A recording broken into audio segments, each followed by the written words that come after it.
Shirley and I have just spent the week in Cumbria, and we had a day riding heavy horses at the Cumbria Heavy Horse Centre, where they have about 14 very large horses. There are Clydesdales, Shires, Suffolk Punches, and amazing horses, all over 18 hands tall, and big and broad. The horses are bred for pulling and for big, heavy jobs. And my grandfather used to breed Shires, and actually at the age of 47, he was killed in a stable accident. And my dad always loved horses, and my mother was in the Land Army and used to ride horses, and I've got a photograph of her riding a huge Shire which was bridled up for pulling a plough.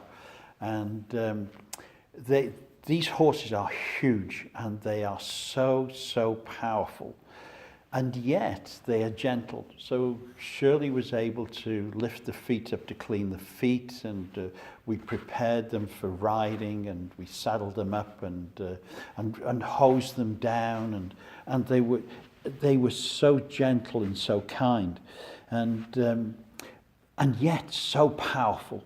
If they wanted to push us or to just nudge us out of the way, they could.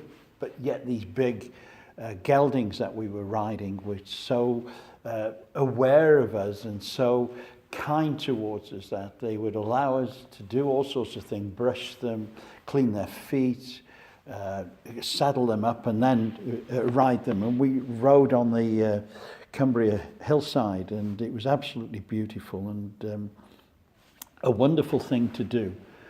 But I got thinking about the power of these animals and the power of God and how they compare, because God is so powerful. He made the heavens and the earth. And in fact, I'm just going to read you a piece from Job 26, 1 to 14, that actually explains how powerful God is. And Job says, "How you have helped one who has no power, how you have assisted the arm that has no strength, how you have counseled one who has no wisdom and given much good advice.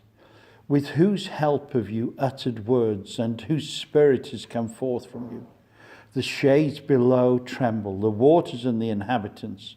Sheol is naked before God, and Abaddon has no covering. He stretches out Zaphon over the void and hangs the earth upon nothing. He binds up the waters in his thick clouds, and the cloud is not opened by them. He covers the face of the full moon and spreads it over his cloud.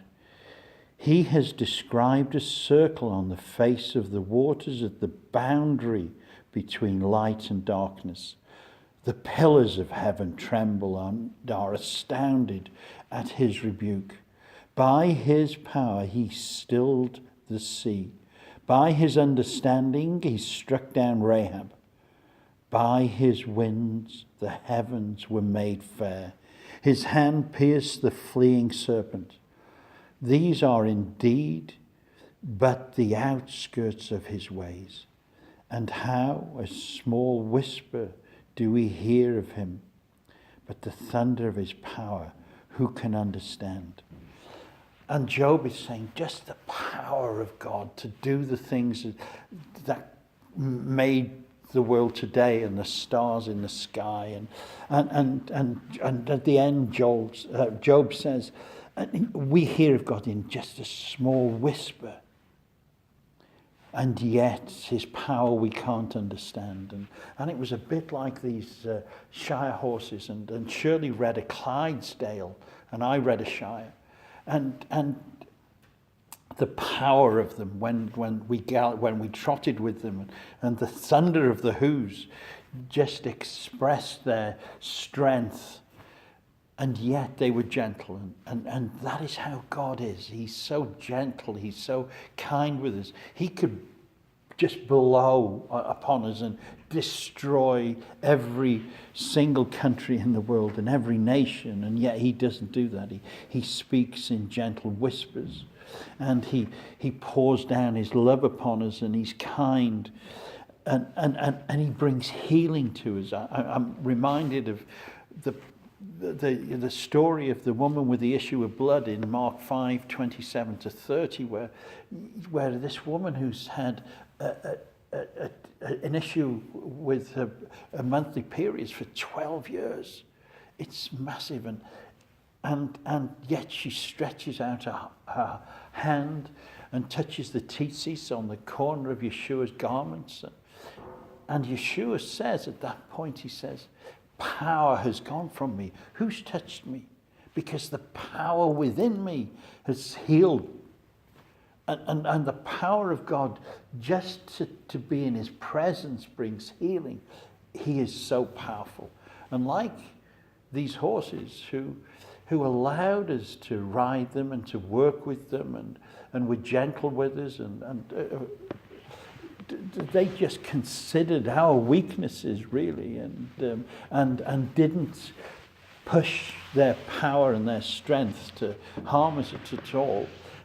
And that is how Yeshua is, and that he just wants to be with us and to work with us in our lives and heal us, and he does that by the power of his Holy Spirit, by the immense power of his presence. And when we're in worship here at Father's house, I just feel the presence of God, but also you sense that power, that enormity of God when you're in that place. And I just want this week, and particularly the Shabbat, for us all to sense the power of God, but also to sense his kindness and his gentleness and his love and his wanting to be with us. So this week, would you please just look at God as who he is, this all-encompassing, powerful, spiritual being who could destroy the whole world with one blow of his breath. And yet, as Isaiah says, he kneels down to feed us. He comforts us in times of need.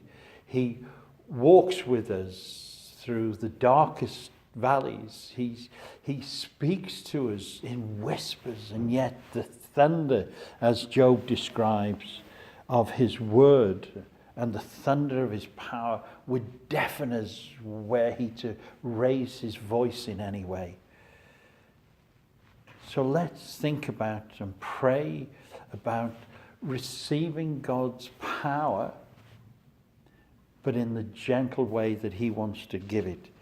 And that is, for me, something of a spiritual experience with God that is makes us feel safe. On these horses, these Clydesdales and these Shires, when we rode them, they're so high you have to climb on a box to get onto them, and you're really high up. In fact, the top of their shoulders is far higher than I am, and I'm nearly 6 foot, and Shirley's tall as well, and we struggle to brush the mane at the top of their head, and when you're actually on there, you can feel their power, but you know that you are safe with them because they are gentle and kind, as our God is gentle and kind. So Shabbat Shalom, Mike Fryer.